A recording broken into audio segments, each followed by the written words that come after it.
በሀገራችን በጉጉት እየተጠበቀ ካለው ድንቅ ፊልም አንዱ አቡነ ጴጥሮስ የሚለው ፊልም የተወሰኑ ደቂቃዎች ወይም ትሪለሮች አጭር ተለቀውለታል። በቅርብ ቀንም ለእይታ ይበቃል። በጣም ቆንጆ ድንቅ ፊልም ነው አቡነ ጴጥሮስ።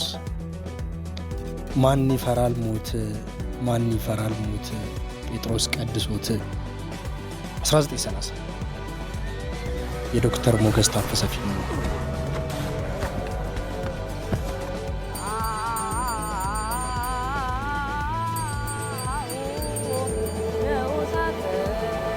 ስለ አቡነ ጴጥሮስ ሰማዕትነት፣ ጽድቅ ዘኢትዮጵያ ምን ያውቃሉ? ይህንን የአቡነ ጴጥሮስን ገድልና ታሪክ የቁራኛ የፊልም አዘጋጅ የነበረው ዶክተር ሞገስ ታፈሰ ይዞልን መጥቷል። በቁራኛ የፊልም ምን ያህል ጥማችንን እንደቆረጠልን ፊልም የሚወድም የማይወድም ሰው ነው በጣም ሲያየው ሲከታተለውም የነበረው። በየሲኒማ ቤቱ በግፊያ የታየ ፊልም ነው። በሀገራችንም ያልበላው ሽልማት ያልወሰደው ሽልማት አልነበረም። አሁንም የአቡነ ጴጥሮስን ታሪክ በባህል በታሪክ በትውፊት ጥማችንን ሊቆርጥልን ድጋሜ መጥቷል ዶክተር ሞገስ ታፈሰ። እንዲሁም አሁን ደግሞ አቡነ ጴጥሮስ በሚል ድንቅ ፊልም ተከስቷል። እስኪ በመጀመሪያ ትሪለሩን ልጋብዛችሁ። ትሪለሩን ተመልከቱትና ስለ እያንዳንዱ ካራክተር እናወራበታለን። ይቺ ቀን ምን ያህል የምታስፈራናት፣ ይቺ ሰዓት ምን ያህል የምታስጨንቅናት። ይህ ልጄ ታላቅ መሪ፣ እርሶ ይሞታል፣ ሞተውም ይረሳል። እርሱ ግን መላው አፍሪካን ለዘላለም ይገዛል። Lo inginocchierò e te lo manderò prima della festa. ለእግዚአብሔር ቀርቶ ለእናንተ ልንበርከክ። Voi che siete morti ad Adua, ኢትዮጵያን ከህዝቧ ጋር ከአቡኗ ጋር ለዱቻ አስረክበዋለሁ። ኢትዮጵያ ጥልያን ናት ብዬ ልስበክ። አሻፈረኝ ካሉ ግን የህይወቶ የመጨረሻ ቅዳሴ ይሆናል። ቅዱስ እግዚአብሔር ቅዱስ ኃያል ቅዱስ ሕያው ዘኢይመውት የምትወዱ ሰዎች ፈጽሞ አልቅሱለት። ህዝቡን ከሚያስጨርሱ በእጄ ይበሉ፣ ይንበርከኩ። በባርነት ቀንበር አትያዙ፣ አትንበርከኩ እስከ ጊዜው ድረስ። ትሪለሩን እንደወደዳችሁ ተስፋ አድርጋለሁ። የአቡነ ጴጥሮስን ካራክተር ነው እስኪ ማን ነው የሚለውን ነገር ስንገባ ሄኖክ ዘርአብሩክ በብዙ ድንቅ ትወናው የምናውቀው ሄኖክ ዘርአብሩክ አሁን ደግሞ በጣም ለየት ባለና ድንቅ በሆነ ካራክተር ተከስቶልናል። አቡነ ጴጥሮስን ሆኖ ሀገር፣ ሃይማኖት፣ ህዝብ፣ ባህልና ነፃነትን እንዳይጣስ ነፍሱን አሳልፎ ለመስጠት የማይሳሳ ካራክተር ነው። በጣም ያስደስታል። ልበ ሙሉ ነው ካራክተሩ ራሱ። አቡኑም እንቢተኛ በመሆናቸው በግራዚያኒ እጅ ወደቁ። ግራዚያኒም አቡነ ጴጥሮስን ከሌሎች 144 እስረኞች ጋር በገነተ ልዑል አዳራሽ ውስጥ አጎሯቸው። አቡነ ጴጥሮስም ሰቆቃ የሞላውን ያንን የመታሰሪያ ቦታ ወደ ሰማያዊ ደጅ ቀይረውታል። እስረኞቹን በቅዳሴ ለማጽናናት ተነስተዋል።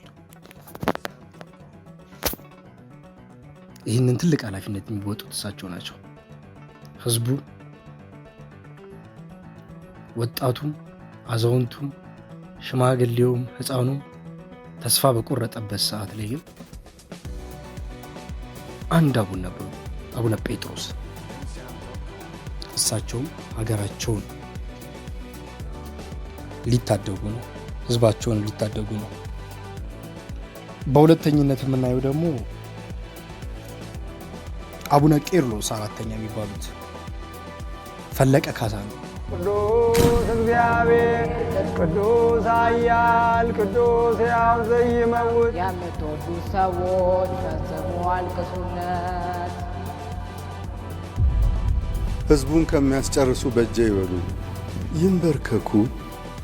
በባርነት ቀንበር አትያዙ፣ አትንበርከኩ እስከ ጊዜው ድረስ። አቡነ ቄርሎስ ግብፃዊው ሊቃነ ጳጳሳት ሲሆኑ የጣሊያንን አገዛዝ አሜን ብለው የተቀበሉ ናቸው።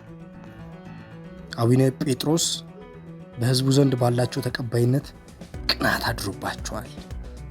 ሕዝቡ ሁሉ ከሳቸው ጎን በመሆኑ በጣም ነው ያንገበገባቸው። ግብፅ ባለው መንበረ ማርቆስ ስም አቡነ ጴጥሮስን ግራዚያኒን እንዲቀበሉ ቢጥሩም ያልተሳካላቸው ነው። በዛ ላይ ወላዋይ ቢጤም ናቸው፣ በግራዚያኒም የማይታመኑ። በመጨረሻም አቡነ እንዲገደሉ በደብዳቤ ፈርመው አሳልፎ የሰጡ አቡነ ናቸው። እስኪ የፈለቀ ካሳንም ካራክተር ፊልሙ ደግሞ ተመርቆ በደንብ ተውታላችሁ ብዬ አስባለሁ። እስኪ ወደ ማርሻል ሩዶልፍ ግራዚያኒ እስኪ እንገባለን። የግራዚያኒን ካራክተር ደግሞ የያዘው ጆቫኒ ፍራንቺንቶ ይባላል። በጣም ጨካኝ በመሆኑ ሞሶሎኒ የኢትዮጵያ እንደራሴ ሆኖ ተሾመ። የገነተ ልዑል ቤተ መንግስትም መቀመጫውን ያደረገው የሊቢያው ጅብ በመባል የሚታወቀው የኢትዮጵያው ደግሞ ቄራ አራጅ በመባል ብዙ ነፍስ በማጥፋቱም በፓኒክ አታክ ድባቴ የሚሰቃየው ግራዚያኒ አቡነ ጴጥሮስ ውስጥ ያየውን ትልቅ የኢትዮጵያዊነት ልዕልና ለመስበር ታጥቆ ነው የተነሳው። እሳቸውን መቀጣጫ ሳያደርግ ግን የማይተኛ ጨካኝ፣ ተጠራጣሪና ዋልጌ የሆነ የጦር መሪ ነው።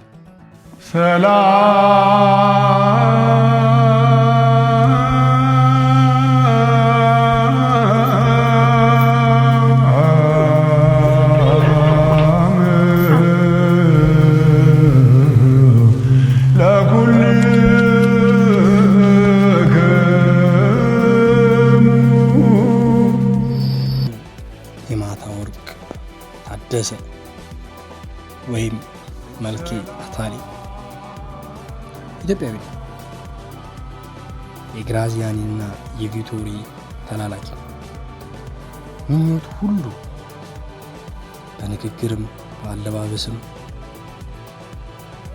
በአነጋጋሪ በጭካኔ የግራዚያኒ ወታደሮች በመምሰል አቡኑን ለግራዚያኒ ለማንበርከክ የሚተጋ ሞሶሎኒንም ሮም ድረስ ሄዶ በአካል ማግኘት መጎብኘት የሚፈልግ በጥቅመኝነት የተካነ ልዝብ ሰይጣን የሆነ ካራክተር በአቡነ ጴጥሮስ ቅዳሴ ራሱ ጩ ተብሎ እስከ መጨረሻው በክፋት ጎዳና ተራምዶ አቡነ ጴጥሮስ ላይ ቃታ የሳበ መሰሪ ሰው ነው።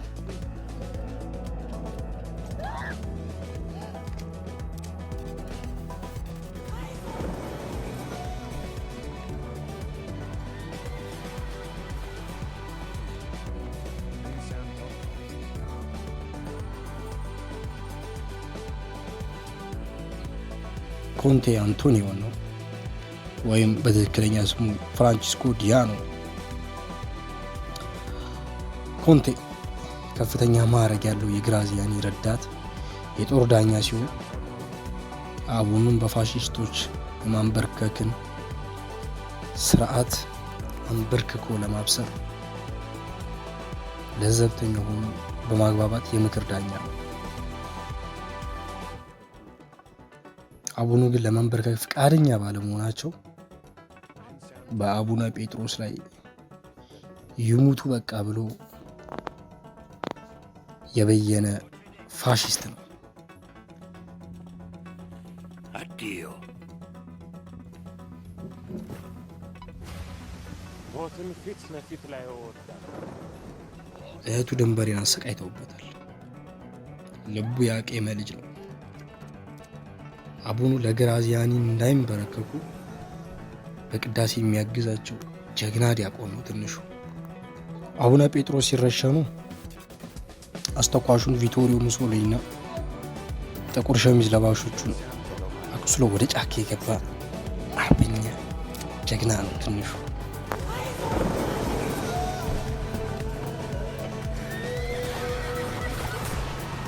ቬራ ደቦኖን እናገኛለን፣ ወይም በትክክለኛ ስሟ ሲድኒ አህመድ። ቬራ የጥቁር ሸሚዝ ለባሾቹ የፋሽስት ወታደር እንዲሁም የግራዚያኒ ጸሐፊ ናት። ግራዚያኒ በአእምሮ ህመም ሲሰቃይ የምታከመው የስነ ልቦና ሐኪሙ ናት። ግራዚያኒና ሙሶሊኒ ለማስደሰት የምትመኝ ነች። የአቡነ ጴጥሮስ ርኅራሄ ልብ ያላት ባንዳውን መልኬን የምታፈቅር በሁለት ዓለም የምትዋዥቅ ምስኪን ሴት ናት።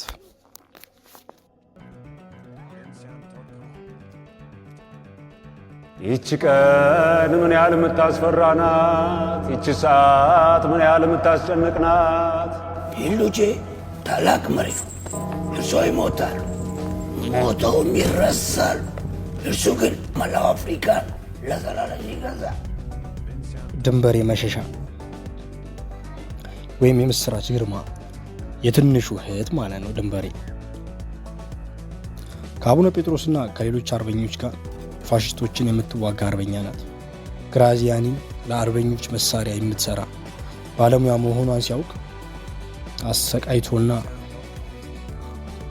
ለፍቼታ ኔራ ቆንጆ ጥቁር ፊት ፖስተር አሰርቶ ብዙ ጥቁር ለባሾች ፋሽስት ወታደሮች ለማስመጣት ተጠቅሞባታል።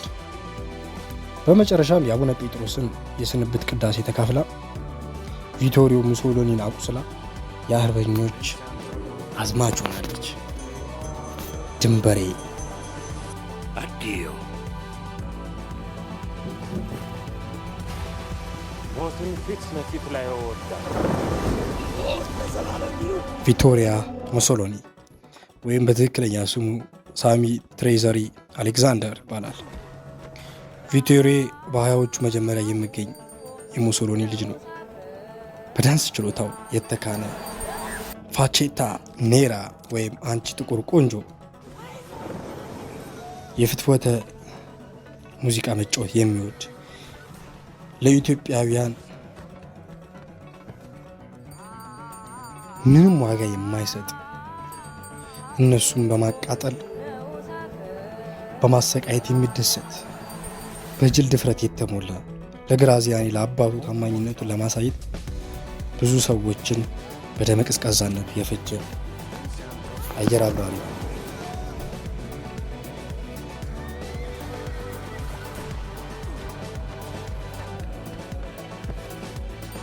የሬሳ ክፍል ኃላፊ ወይም ሲሳይ ከበደ በትክክለኛ ስሙ። የሬሳ ክፍል ኃላፊው ባለማዕረጉ የፋሽስት ሐኪም ሲሆን አስከሬኖቹን ለቀብር ወይም ለመቃጠል እያዘጋጀ ማቀዝቀዣ ውስጥ ያስቀምጣል። ለሞቱ ሰዎችም ምንም ስሜት የሌለው ብዙ ኢትዮጵያውያንና የፋሽስቶችን ሬሳ የተከበበ ሐኪም አቡነ ጴጥሮስንም ሆነ ሌሎቹን ለማሰቃየት ሲሞቱ ማስክሬናቸውን ለማቃጠል በጣም የቋመጠ የግራዚያኒን ትዕዛዝ ተቀብሎ የአቡኑን መምጣት እየተጠባበቀ ያለ የሬሳ ክፍል ኃላፊ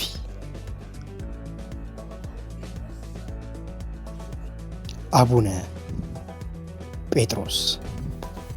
ይቺ ቀን ምን ያህል የምታስፈራ ናት! ይቺ ሰዓት ምን ያህል የምታስጨንቅ ናት! ፒሉቼ ታላቅ መሪ ነው። እርሶ ይሞታሉ፣ ሞተውም ይረሳሉ። እርሱ ግን መላው አፍሪካን ለዘላለም ይገዛል። ሎ ኢንጂኖኬሮ ኤቴሎ ማንዴሮ ፕሪማ ደላ ፌስታ። ለእግዚአብሔር ቀርቶ ለእናንተ ልንበርከክ። Voi che siete morti ad Adua, ኢትዮጵያን ከህዝቧ ጋር ከአቡኗ ጋር ለዱቻ አስረክበዋለሁ። ኢትዮጵያ ጣሊያን ናት ብዬ ልስበክ? አሻፈረኝ ካሉ ግን የሕይወቶ የመጨረሻ ቅዳሴ ይሆናል። ቅዱስ እግዚአብሔር ቅዱስ ኃያል ቅዱስ ሕያው ዘይመውት የምትወዱት ሰዎች ፈጽሞ አልቅሱለት። ሕዝቡን ከሚያስጨርሱ በእጄ ይበሉ፣ ይንበርከኩ። በባርነት ቀንበር አትያዙ፣ አትንበርከኩ። እስከ ጊዜው ድረስ Procedete. Addio.